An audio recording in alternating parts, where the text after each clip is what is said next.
DJ Nasello on RiverBender.com. We're gonna rock down to Electric Avenue and then Tight. take it higher.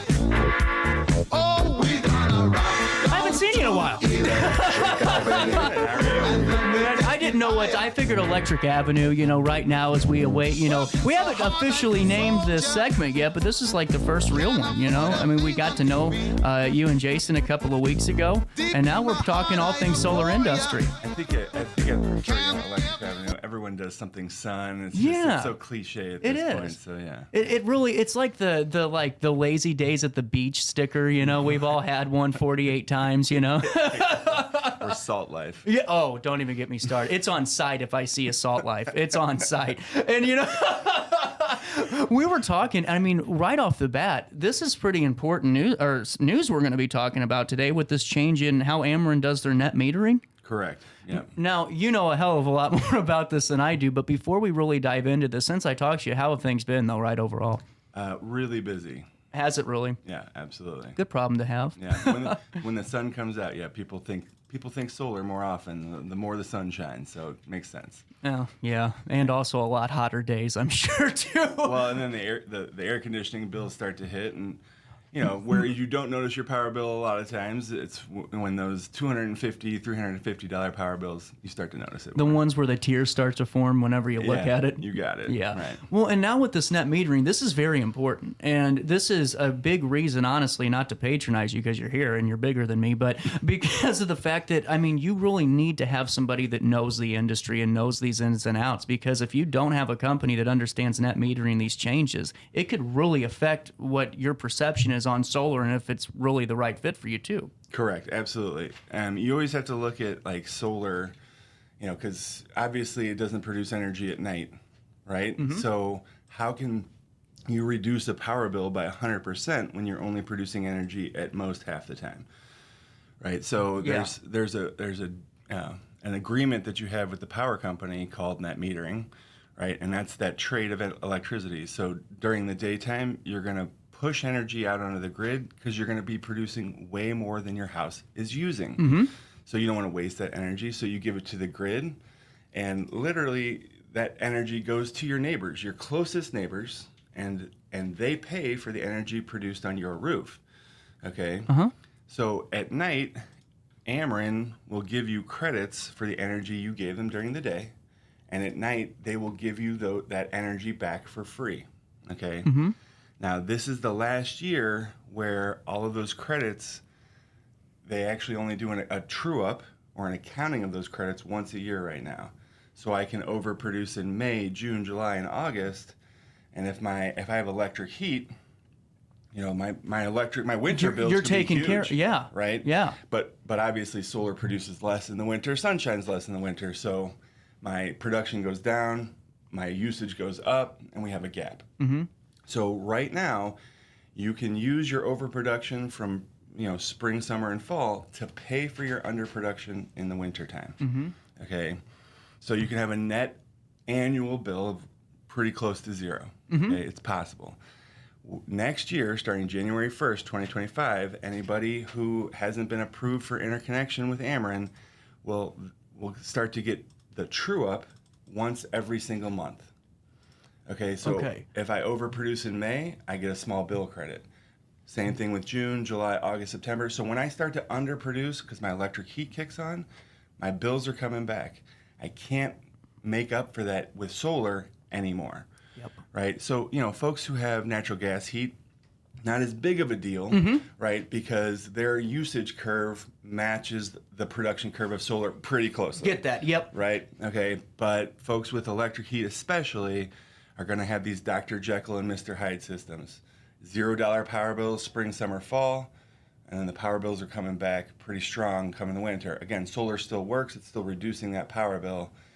But obviously, if you have a $300 power bill in the wintertime, it might only be reduced by $100 to $200. Well, and to me, and this is just me thinking out loud here, Ryan, but this is where you're going to truly find out if the person that installed your solar knew what they were doing. I mean, correct? Correct, absolutely, and that's what we always talk about. Yeah. Is when you design for an entire year, it's relatively easy. You use 13,000 kilowatt hours. I produce 13,000 kilowatt hours. I don't care when you produce them; it works. It comes down to zero It's gonna because be fine, yeah. right. But now we're gonna have to break it down per month.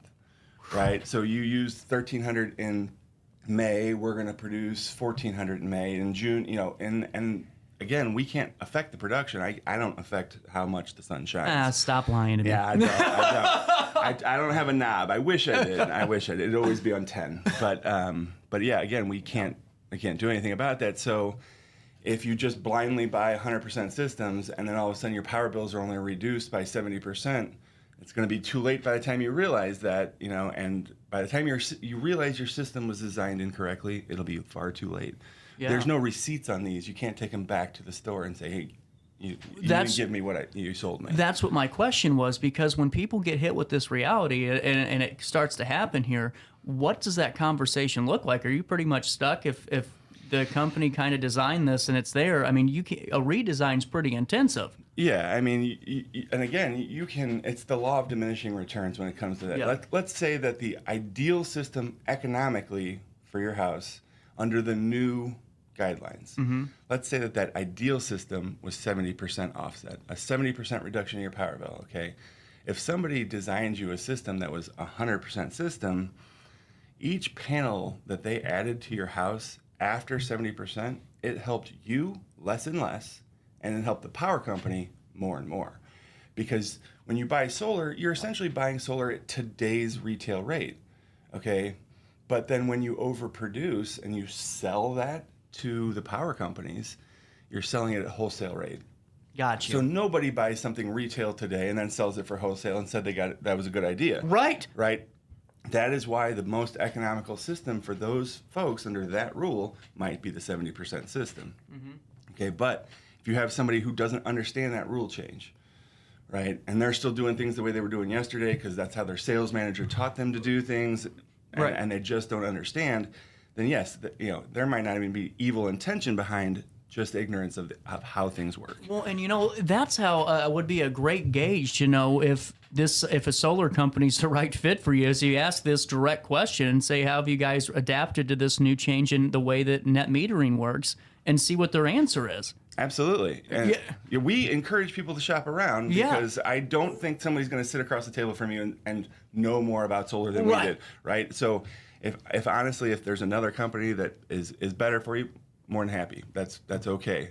Unlikely in our opinion, obviously, but yeah, like you said, like that's a great. There's a lot of good questions that you can gauge that representative's knowledge of the system and just of solar in general, and quizzing them on net metering is a great way to do that. And that's how you, to me, differentiate the salesperson from a knowledgeable expert on something. And now, does it affect the Missouri side of things for what you all do? Is it the same on both Ameren, Illinois, and Ameren, Missouri? So that's a great question. And Ameren, Missouri, and Ameren, Illinois will take painstaking efforts to tell you they are two separate companies. Of course they will. Yeah, Okay. They'll fight to the death for that. Yes, they do not play with each other. But no, Ameren, Missouri has had this rule since I've been in the industry. Okay. So this is how people in Missouri have always bought solar. That's how we've always designed it in Missouri.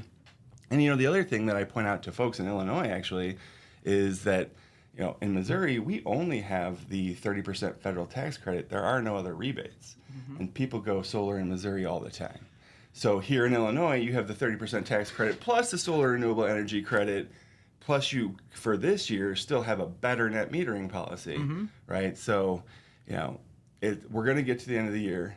People are going to start to hear about this more and more. And then we're going to have October, November, December, and everyone's going to try and sign up in October, November, and December and say, get me that good net metering policy. And it just won't be possible. There's no way. Yeah. It will not be possible to do it by then. No. Well, and honestly, just with what you said, though, and I didn't, that wasn't a setup question to have you go, well, no, I worked on Missouri. It's no different than what we've been doing. But that's another kind of notch in the belt of why to start the phone calls with Grid Solar. I mean, Right. the issues that Illinois specific solar companies are going through now are things that you guys have already combated with and worked with on a day-to-day basis across the river. Right. I mean, Absolutely. that's that simple of a reason why. And the only constant in solar is change.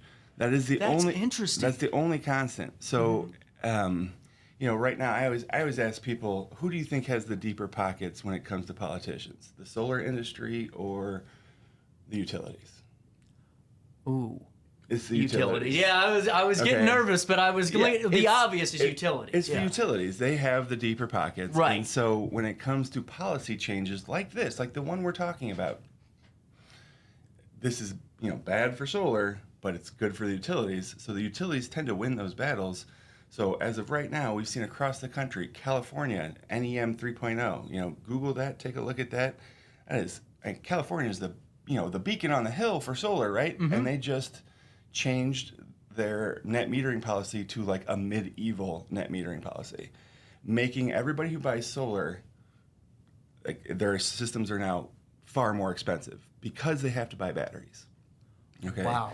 And so if that happened Whoa. in California, It's coming. it can absolutely happen here, right? And it can happen in Missouri. So, yeah, we're not the ones putting the pressure on you to sign up today to get these good net metering policies, because that's the other thing, CJ, and a lot of people don't know this, is that when you sign up for the whatever net metering policy you end up getting, you sign a contract with the utility for 15 years. So you are now grandfathered So you're in. done. No matter what happens next Yep. year, you're safe. Yep, you're safe. So you are grandfathered in for 15 years at whatever rule you get, right? So I promise you the rules will continue to get less advantageous to the Yep. consumer Yes, it will be. as we Yep. go.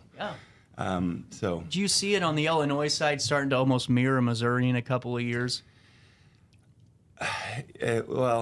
when the solar renewable energy credit Yeah. disappears, then Yeah. yeah, absolutely. Okay. I mean, Illinois is right now one of the 5 best states in the country for solar, Mm-hmm. and that's because of the solar renewable energy credit, right? That incentive is so major that you guys have one of the 5 best states for solar. Well, and that's why, I mean, just to have the conversation though, because you're you're right. If your solar company ain't looking at other states, because it eventually will happen at some point down the line, where it might not be the same identical ordinance or law or code that's passed, but it will be similar in a way that it mirrors it almost. And to know that you guys are already looking at things that happen in California, things that happen in these other states, it's a big deal, and it's how you know that you're staying on the pulse of things. Right. Oh, absolutely. Yeah, I mean, like, we're solar nerds. Like, Yeah. I feel Tried and like true. We prove that time and again. So this isn't just, a hobby of ours or something we do. We didn't sell cell phones yesterday, and we're not selling cars tomorrow. Like this is definitely our passion. This is our industry.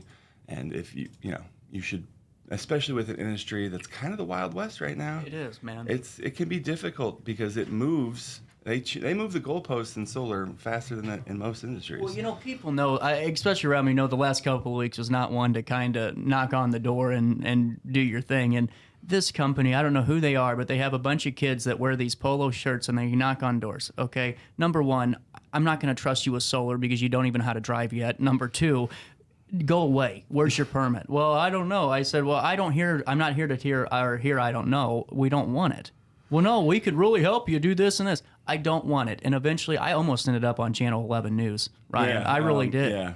How do you guys combat that? Because I'm sure that there is a stigma when you meet with some clients that maybe had a bad first taste of some of these door knockers who are no different than any other industry. How do you combat that in your conversations? Again, just knowledge. Yeah. We even have knowledge of what they were probably told, and so like a lot of times when you have somebody who is defensive off the bat, and again, because there's a lot of that in this industry, we will oftentimes we'll just tell them certain things that they may have been told or certain things that they've heard, and then we kind of clear the air with that. Mm-hmm. If you check out our Facebook page, we have an ongoing chapter, Yep. blog, if you will, Yeah. about, behind the curtain on solar myths. Yeah. You know what I'm saying? So we're actually trying to say, hey, this is what companies out there are saying, and here's the reality of it. Right? So we're actually trying to dispel some of those myths because, a 30% federal tax credit is amazing. Yeah. but that the way that they advertise that tax credit then becomes, less than honest. Yeah. Right. So we try to dispel the myths about stuff like Well, that. and now going forward, and this is, for people that are really interested in this and trying to get all the benefit that they can before things start to change, when is the best time to call? Because, I obviously call the day is the best things, earlier better than not. But if they had to, maybe take a few days and talk it over with the wife or husband or whoever, when's the best time to really call and start the process with you if they want something before the end of the year? So, we understand that a lot of people don't want calls, and so we have multiple ways that people can approach us, and kind of the most arm's length, if you will, is go to our website and fill out the form, basic information on there, and then we're always going to ask you for your power bill first, right? Because we're just speaking in generalities and guesses until we have that power bill. That tells us exactly how much energy you use every single month. And then we can figure out how much we can produce on your house. And now we're talking in specifics about your property. So information is 100% of the time free. Some people opt to have like a 10, 15-minute phone call with us, regarding the power bill and the process. Yeah. And then I always say my goal is to get you to invite me to your house so we can talk about it in person. If you don't, I'm okay with that too. Well, and I just think this is really cool. The more I talk with you, because, solar, you hit it right on the head. I mean, a lot of people kind of get the hair kind of sticking up a little bit when a solar company comes because it's new. Not a lot of people know about it. The ones that say they know about it know even less than the people who don't know, you know? Absolutely. And just hearing this, though, I mean, when did this net metering change when was it announced? So, oddly enough, we actually Ameren sent us something telling us about it, and it was approved in 2021. Oh, well, that's nice. Yeah, and kept super quiet. For 3 years. For 3 years, right? So there's going to be this huge rush this year, and especially in this last 6 months as it gets publicized more and more, but they could have been publicizing this for 3 years. But they didn't want everybody to get signed up on the good net metering policy. They wanted exactly what they're going to get, which is a huge rush at the end, and some people won't get approved. Some people will have to deal with, that new net metering policy. This is just incredible, man. And now, going forward, is there any other changes that you'd like to talk about today? Because I know net metering was the big one, but is there one that you kind of wanted to touch on ahead of the next time you guys are on in 2 weeks? Not really. Like I Yeah, said, no, this net metering's huge, I man. mean, if you think about the percentage of our customers that this impacts, it is a gigantic percentage of customers. And I mean, it kind of puts you all in the tough spot, though, too, because I'm sure you don't want to call your prospects and kind of make them feel like you're rushing them, but you kind of do in the same breath. Right, and that's why I phrased it the way I did. Yeah. We're not putting the pressure on you. You're not. Right? No. And that's why I like the fact that everything we say is publicly available information. So if you feel like I'm rushing you on this, here, read Ameren's press release that says the exact same thing I'm saying right now. 100%, man. You know what I'm saying? I'm just trying to explain it to you. Well, if you guys need any more questions, man, 20 minutes flew by with you. It That did, was yeah. nuts. Weird, talking solar is easy for me. Well, it made it fun, too. At 1028, Grid Solar LLC is the place to go. GridSolarLLC.com, where you can fill out the contact form and request your free solar design, and then you can have that conversation with Ryan or Jason or the rest of the team as you guys discover and really just unlock all the benefits that await for you at Grid Solar. And stay up to date on this net metering, because it won't be now, but in January when you're pounding your hand on the desk and kicking yourself, you could have done it today. Yeah, and you probably have to be signed up by August or September to get the net metering policy. That's what I was at. That was actually, I'm glad you clarified that, because that was my kind of concern, was it was like an August, September thing, or maybe even October, but August, September is probably that lock-in date. Yep. There you go. To be sure you're going to be able, because there's going to be a rush. So you got to be careful. You got to be in the know and be on top of things. And you can do it. GridSolarLLC.com, GridSolarLLC.com, and work with a trusted and true partner. Don't work with the kid that has the mullet that knocked on your door and that has the baseball hat. He's working hard, but he can find another avenue. Go with the trusted and true professional, and make sure you tell him that CJ sent you over their way.